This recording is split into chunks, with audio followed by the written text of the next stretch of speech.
Welcome back to the channel, everyone. Today, I wanted to give my honest review on Illuvium Private Beta 2, the new overworld and arena changes, and why I think Illuvium will still be the greatest thing to come to gaming and Web3 gaming in the near future. Now, I know the roadmap is slated for the end of this year for launch, and I really hope that's the case, but we can already see this game coming to fruition. Like, I am so incredibly excited. I can barely put it into words, but in this video, I'm going to try my best to, okay? So the first thing I will say, and I'm being completely honest in this entire review, okay? I know I'm going to sound super bullish and you guys can have your opinions of me, that's okay. But this is genuinely how I felt when I first stepped into the new overworld beta and continuing on. And I will say that this is not how I felt when I stepped into the first beta for Illuvium Overworld, okay? This is just private beta 2, and I feel like it's a gigantic step up from where we were at the first beta, and I really want that to be obvious. So firstly, I haven't felt like this since I first stepped into Pokemon Emerald. Now, it still hasn't quite reached those heights, I'm going to be honest, but it's the first thing that's gotten close in that sort of realm of going on this adventure to capture all these unique and interesting creatures that I've ever had, okay? I played lots of Digimon games, Zoids, and lots of trading card games. I think there was a really cool Duel Masters game, but none of them have felt nearly as good as this did when I first stepped into this beta, and I just want that to be really obvious. So running around a new location and finding new alluvials, I didn't think it would be as interesting as it was, to be honest. I thought, oh, they're only adding 28 new alluvials, which is what, maybe a 20% increase? But in reality, it felt like they doubled the amount of alluvials. I don't know how to describe it, but it really felt like they did. Maybe that's because the Lynxes and the T-Zeros don't really count as much. They're a little bit of a different breed, and therefore, as opposed to the regular alluvials we were capturing, they almost doubled that amount from memory. I think you went from about 40 to about 68, so a huge jump up, and it has made a big difference, especially for the way you find them. I'll also mention that I thought the different regions having different alluvials on them wouldn't feel very diverse. If you went into Abyssal Basin, you'd find just atlases. Although that is a little bit of the case, I think I was mostly wrong about that. They really did feel diverse. There were lots of different creatures, and you still have to capture them all and evolve them and things like that. And I didn't think I would enjoy this as much the second time around, but I got straight back into the grind, and it really was like I was playing the private beta 1 all over again, except there was so much more stuff to do that it felt just that much more engaging. And it really did refresh and reset my mind on Illuvium quite a bit. I thought that was really interesting. Even with only 100 plus alluvials, you always feel like you can find something new, and the new traversal mechanics made traveling in these regions that much more enjoyable. Now, I'm not going to put that much weight on them. They're a big addition and a big help to moving around the map and things like that, but they don't really fundamentally change the game for me. They don't really enhance the gameplay that much. But given a lot of your time is spent just roaming around trying to find deposits to mine or wakes or alluvials and things like that, adding new ways for you to get around, it definitely does have a bit of an impact into the gameplay side of things. And maybe they'll add things like this was suggested in ideas of like trick shots and like doing spins and jumps and things like that and getting points for it. That'd be pretty cool. But until that happens, it's not a big step up, but it's definitely welcomed and a great addition. It definitely doesn't bring the game down. So the other thing is the morphopods. Now, I know they can't do anything yet, but more importantly, they make the environment feel way more alive, okay? And like they're new things that are in the world, you can go and capture them and things like that, which is actually pretty fun in its own right, but they just make it feel more alive. There's things moving around that you can interact with and do all these other things with, and just as they start to add NPCs and that sort of stuff down the line in the future, it'll just bring these things to life even more, and I'm really looking forward to it. I feel like they gave us a good little insight into what plants attacking you might look like, whereas they don't really change up the gameplay too much, but they do make you think in your feet and pay more attention when you're playing the game. I will say, and I know these were prevalent in PB1, but the gacha elements, they feel a little bit grindy, which is good. I actually really enjoy a grindy game. I know not everyone does, but the gacha elements with like the Mozart drone equipment, that's probably the wrong word for it, so no one crucify me. But with the drone equipment, upgrading them and trying to get the different roles on what the equipment might give you was actually really, really fun. And I thought I would be really deterred to do it all over again since I did it in PB1. But that just simply was not the case. I enjoyed it just as much as I did the first time around. And there were a few new drone equipment things in there. I feel like once you get a catalog of so many different drone equipment, it's going to make it really interesting and really individualized. I'm really looking forward to it. So the biggest improvement from Private Beta 2 that made this, I would say, at least 10 times more enjoyable than Private Beta 1 is the new spawn mechanic. So for those of you that aren't aware, in the previous Private Beta 1, the spawns were kind of consistent.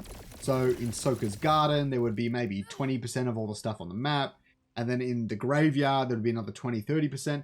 And that was relatively consistent. One might have a little bit more than the other, but they were always in these zones in the same spot every single time.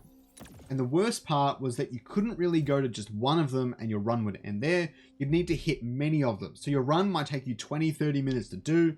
And it just felt tedious because you were kind of doing the same loop over and over. Now, having 2 new regions definitely helps, but the new spawn mechanics are the biggest thing that has happened, okay? So now it pretty much clusters everything together into 2 or 3 areas on the map, and they're always very random. You're never exploring the same place twice until you do that region 20 or 30 times maybe. And then you go into that spot, you get all your stuff, and you get out, and it's way faster. There's way less monotonous running around aimlessly trying to figure out where to go. It's very direct, very controlled, and very focused. And that has been the biggest improvement. And if we get more changes like that, it will just become more and more fun. That was really the most boring part of the previous beta, was that you were just running half the time, not knowing what you were doing. Whereas this one, it's a lot more clear. It's a lot easier to do. And the spawn and algorithms are way more beneficial for your gameplay and just to not waste your time. I can't stand it when people waste your time. So having the game not waste your time is obviously great.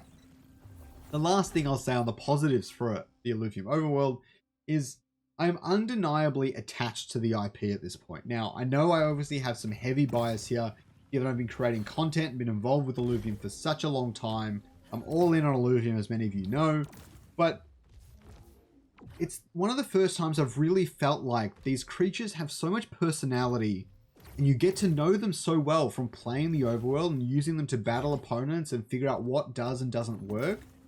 I've started to get really attached to the things I capture, the way I play, the sorts of decks I build, because it feels really personalized to me. And these creatures have so much personality, these alluvials, that they just feel like an IP that I've really fallen in love with now. I can imagine myself buying 20, 30 plushies, and I know this is going to take a long time for many people to get to the point I am at with this IP, but I'm finally starting to see it in that light where I'm like, I think genuinely anyone could get into this IP and get to know it and get to love it just like I have. And that's really, really exciting. And that's what the brand and the IP needs to do to go mainstream, to get millions and millions of players and do all the good stuff we all know it can. So the other thing I want to talk about is once we see how PvP functions, I truly believe Illuvium can be a worldwide sensation. The big thing for me that we're missing now is being able to capture all these alluvials and do all these things, but we can't bring that, let's say, deck into a player versus player environment, into a competitive environment.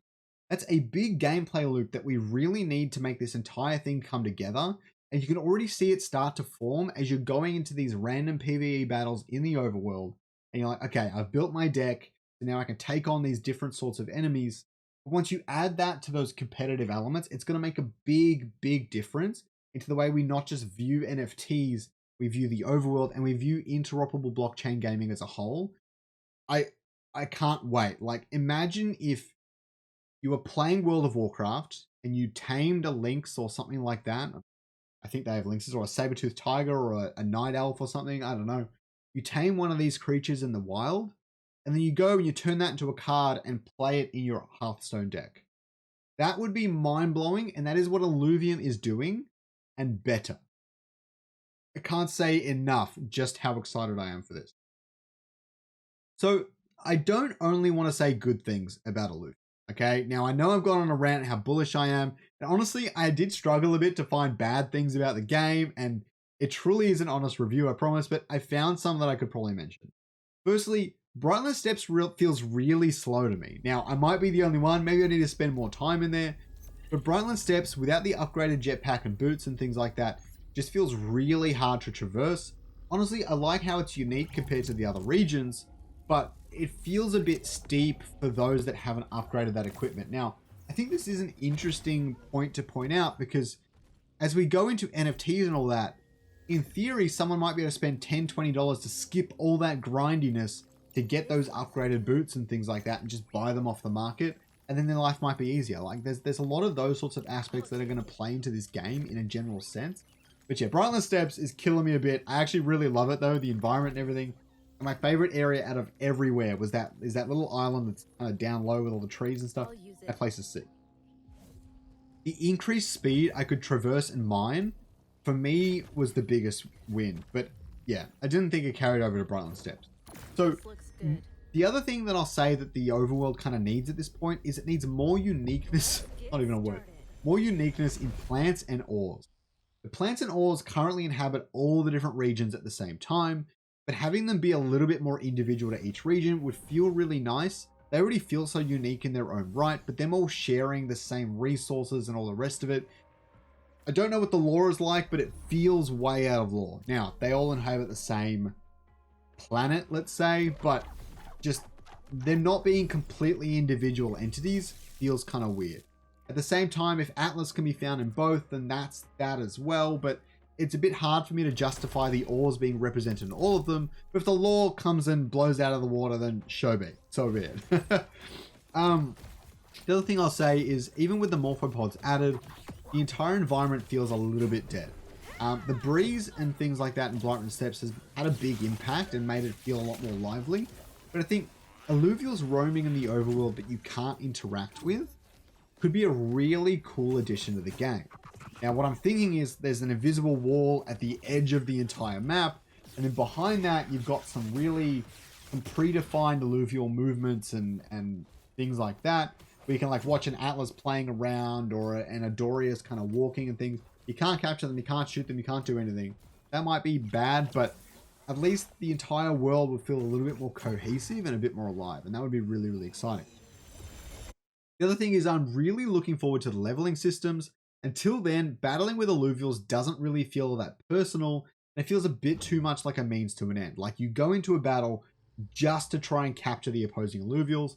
And a lot of the time I'll scan a wake and I'll see like 4 atlases. I'm like, okay, now I'm going somewhere else.